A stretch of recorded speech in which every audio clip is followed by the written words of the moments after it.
Pangalawang uri ng buwan ng tao sa buwan ng Ramadan, mga uri ng tao na pumasok ang Ramadan sa kanila, lumabas ang Ramadan, hindi sila tinablahan ng buwan ng Ramadan. Walang nagbago. Nung pumasok ang buwan ng Ramadan, patuloy ka sa gawain mong masama. Paglabas ng buwan ng Ramadan, mas nakakatakot, mas lalo kang naging masama. Falam yata'athar bi syahri siyam, ni hindi ka man lang tinablahan ng fasting.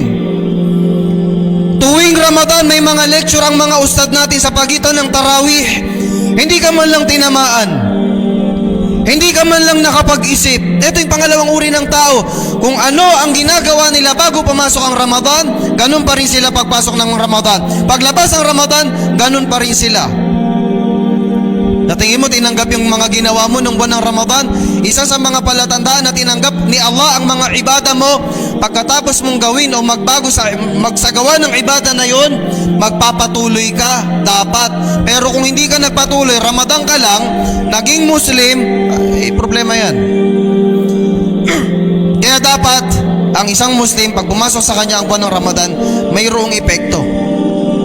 Kasi kung walang epekto sa iyo ang buwan ng Ramadan, may problema ka. Hindi mo nauunawaan ang diwa ng Ramadan. Hindi mo nauunawaan ang diwa ng Ramadan. Kung bakit ka nag-fasting sa buwan ng Ramadan.